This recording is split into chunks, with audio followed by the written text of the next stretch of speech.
இன்னைக்கு நம்ம கொஞ்சம் டிஃப்ரெண்ட்டான ஒரு ரெசிபி தாங்க பார்க்க போறீங்க. பொன்னாங்கண்ணி கீரையை வச்சு தான் இந்த துவையல் செஞ்சிருக்கேன். ரொம்ப ரொம்ப டேஸ்டியாக இருக்கும். இதில் வந்து நம்ம மேக்ஸிமம் கூட்டு, பொரியல், மசியல் அது மாதிரி தான் செஞ்சு சாப்பிட்ருப்பீங்க. இது மாதிரி ஒரு தடவை செஞ்சு பாருங்களேன். ரொம்ப ரொம்ப டேஸ்டியாக இருக்கும். இது வந்து சூடான சாதத்தில் ஒரு 2 ஸ்பூன் இதையும் போட்டுட்டு ஒரு நெய்யும் கொஞ்சம் ஊற்றிட்டு சாப்பிட்டு பாருங்க. ரொம்ப டேஸ்டியாக இருக்கும். குழந்தைங்களுக்கு செஞ்சு ஊட்டி விடலாங்க. ரொம்ப ரொம்ப விரும்பி சாப்பிடுவாங்க. இந்த பொன்னாங்கண்ணி கீரையோட மகிமை தான் நமக்கு தெரியுமே. அது வந்து கண் பார்வைக்கு நல்லது. Vitamin A, B, C, iron rich, அப்புறம் வந்து நார் சத்து உள்ள கீரை தான். அது மட்டும் இல்லை, ரொம்ப வந்து இந்த கான்ஸ்டிபேஷன் இருக்கிறவங்க, இந்த பைல்ஸ் நோய் இருக்கிறவங்க எல்லாம் இது சாப்பிடணும்னு சொல்லிட்டு டாக்டர் ரெக்கமெண்ட் பண்ணுவாங்க இல்லையா, அவங்களுக்கு கூட இது நல்லது.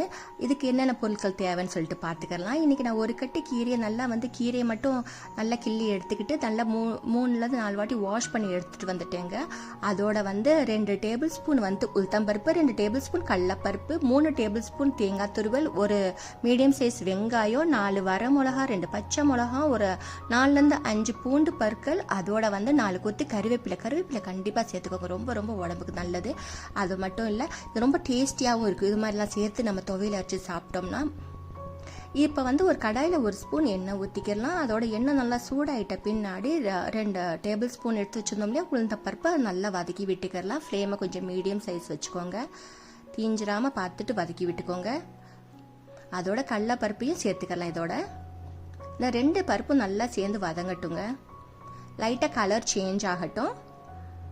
அதோட நம்ம வரமிளகா, பச்சை மிளகா, பூண்டு, வெங்காயத்தை வந்து ரஃப்பாக சாப் பண்ணி போட்டுக்கலாம். ஏன்னா நம்ம எப்படி இருந்தாலும் மிக்சியில் தான் அரைக்க போகிறோம் இல்லையா, அதனால இதெல்லாம் கொஞ்சம் வதங்கட்டும். இது நல்லா கலர் சேஞ்ச் ஆகிற வரைக்கும் வதக்கி விட்டுக்கிட்டு பின்னாடி 4 கொத்து கருவேப்பிலையும் இதோட சேர்த்துக்கோங்க.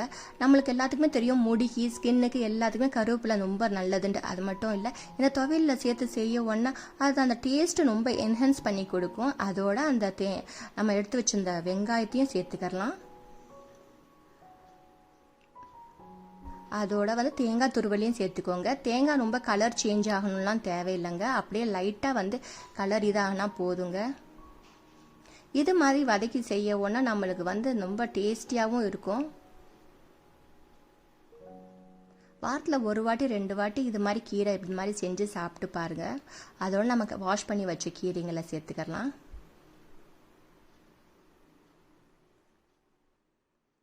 இது எல்லாத்தையும் நல்லா வந்து சேர்த்து வதக்கி விட்டுக்கோங்க. நல்லா மீடியம் டு லோ ஃப்ளேம்லேயே பார்த்து வதக்கிக்கோங்க. இது நல்லா வதங்கட்டும். காரம் அவங்கவுங்க தேவைக்கு ஏற்றாப்புல பார்த்து போட்டுக்கோங்க. இன்றைக்கி கொஞ்சம் காரமாக சாதத்தில் போட்டு சாப்பிட்னாலும் கொஞ்சம் காரமாக தான் செய்வோம் நாங்கள். அதோட ஒரு சின்ன கோலி குண்டு சைஸ் புளியை சேர்த்துக்கோங்க. ரொம்ப டேஸ்டியாக இருக்கும். ஏன்னா தக்காளி சிலவங்க சேர்த்துப்பாங்க, இது புளி சேர்த்துக்கோங்க, நல்லாயிருக்கும்.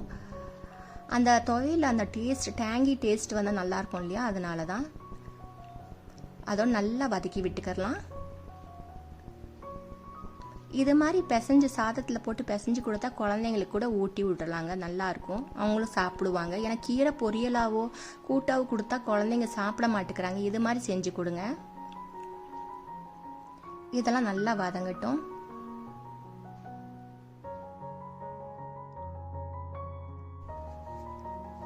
இது நல்லா கைவிடாமல் வதக்கிக்கோங்க. அப்படியே ஒரு 4லேருந்து 5 நிமிஷத்துக்கு அப்படியே கைவிடாமல் வதக்கிட்டு நல்லா ஆற வச்சுருங்க. ஃபேனு கீழே ஆற வச்சுட்ட பின்னாடி நம்ம ஒரு மிக்சி ஜாரில் போட்டுக்கலாம்.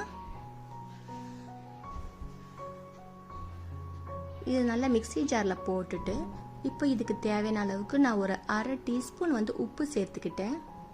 உப்பு சேர்த்துட்டு ஒரு அரைச்சிட்டு வந்துடுங்க. கொஞ்சம் குறகுறப்பாக அரைச்சிட்ட பின்னாடி இப்போ வந்து இதுக்கு தேவையான அளவுக்கு தண்ணி, நான் ஒரு 100 ml தண்ணி ஊற்றிக்கிட்டேன். தண்ணி ஊற்றி அரைச்சிட்டு வந்தாச்சு.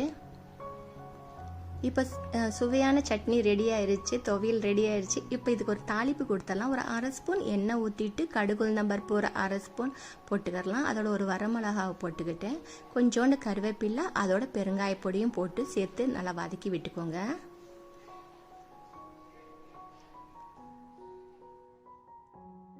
இது நல்லா வதக்கி விட்டுட்டு இந்த சட்னியோட சேர்த்துக்கிட்டா சுவையான சட்னி ரெடி ஆயிருங்க நம்மளோடது. அதுதான் துவையல். இது இட்லி தோசை கூட சூப்பராக இருக்கும். சாதத்துக்கு மட்டும் இல்லை, இட்லி தோசை கூட வச்சு சாப்பிடலாம். இது மார்னிங் கூட செஞ்சு சாப்பிடலாம், பிரேக்ஃபாஸ்ட்டுக்கும் சாப்பிடலாம். இந்த மெத்தடில் நீங்களும் ட்ரை பண்ணுங்கள். உங்களுக்கு பிடிச்சிருந்துச்சுன்னா இந்த ரெசிபியை இதுக்கு ஒரு லைக் கொடுங்க.